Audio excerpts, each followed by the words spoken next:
It's been an interesting beginning to this season. Obviously, the injuries have really dominated the news, and this team is playing all right considering what has happened to them. This is about as bad as it can get, I would think. Don't you agree, Jones? Bobcat, that's surprisingly optimistic for you. Are you feeling okay today? Are Well, it you is I, hum- I it is perhaps hump did not. day. some did somebody put sugar in your cornflakes? Is Yeah, that something is like that that. Oh my Yeah. No, goodness. you're right though. You're right though. And I kind of feel the same way that they are battling through the storm right now. Like Eric and I in the game the other night, we looked at who was out. What do we say? Arguably six, seven of your top 10 players, Yeah. and they had a lineup out. I mean, they And they had a almost won the lineup. game, and they should have won the game. Yeah, exactly. They had a lineup out of in street clothes that could be a finishing lineup in a close game with the likes of Otto Porter, Chris Boucher, Precious Achua, Pascal Siakam. I mean, Gary the Trent. Gary Trent Jr. Those are guys that were on the floor that frustrated Atlanta to the point, mind you, it might have been one of those games for Atlanta last time, but they broke the cash register for a buck 43 or something like that, a buck 39, and they should have won that game against Atlanta. And if they can fight through these injuries, and the East is tough this year, you know, you lose 2-3 games in a row, you win 2-3 games in a row, you can move in the standings big time because it's so tight. Uh, Guys are getting an opportunity that would not have had an opportunity under normal circumstances. What does that mean in the long run? Smith, I'll give it to you.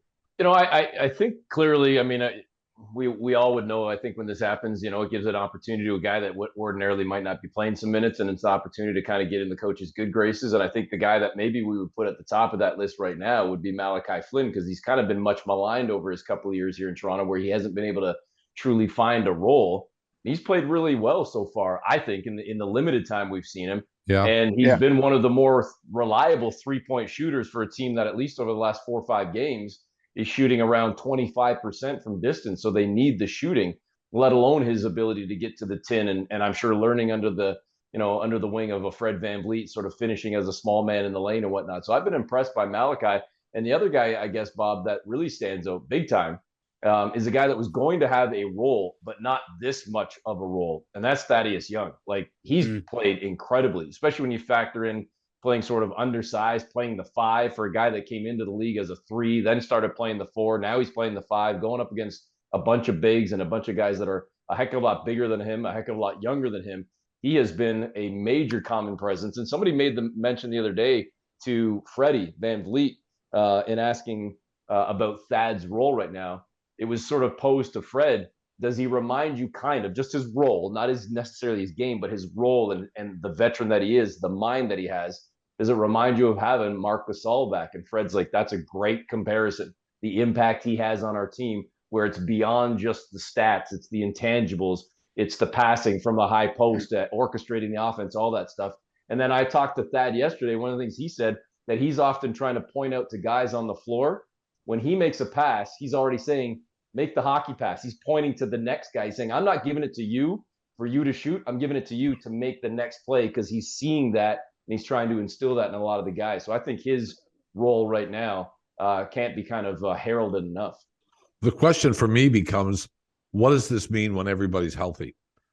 Do you give more minutes to guys who have shown well, who would not have been given that opportunity under normal circumstances?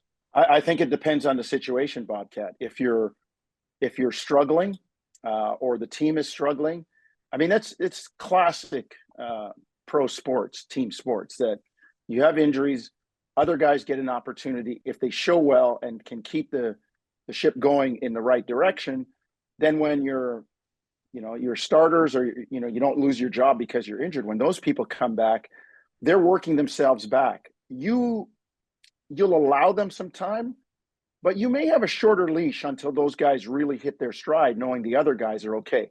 That being said, let's stop the talk. You're never better without your best players. You're not.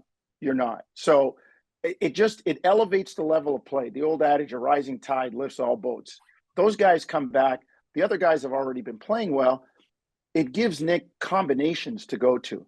And we know he loves to experiment. He puts guys in different spots. he pushes buttons. He goes down the bench to like bypasses 2 or 3 guys. Instead of going to the 6th or the 7th man, he goes to the 9th man and puts him in. And people kind of go, oh, they're putting such and such in. They're putting Wancho in, and it works out. So I think it's part of Nick Nurse's overall, his philosophy of keep everybody ready, never know when I'm going to need them, keep the internal organic development going. I wouldn't say guys are looking over their shoulders, but they know there's a little bit of juice out there to perform. So I just think it makes them better when everybody's back healthy. Well, But and, sure. the other. Go ahead. Go ahead. No, you go, Eric. I was going to say it also to me is a gut check time for a lot of the guys. Again, when healthy, or should I say, if healthy? Because Jonesy, you and I wrote there what was one of the main themes in training camp. Wow, this team is so deep. Wow, this team has so many different options. Wow, this team has more depth than they had in recent years. And you can think of guys that might be at the 12, 13, 14, 15 spots on this team that might have been in the second unit last year, that might have even been starting last year, i.e. a Kem Birch. And he's deep on the bench now. But everybody was saying, we love our depth. We're a great team. It doesn't matter. It's about the we, not the me. Okay, well, now let's see, because now you've had a chance to play. And when the team gets healthy again, are you going to be okay going back to maybe not playing or playing 3-4 minutes a game as opposed to playing 15 or 22 like you're getting right now? Yeah. That is going to be the challenge. That is absolutely going to be a challenge.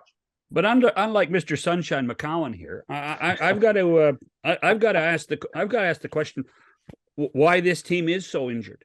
I mean, what has happened in these first 17 games that has put this team in this? I'm not going to say precarious, but in this position. What do you think, Paul? I think it's all over the league, John.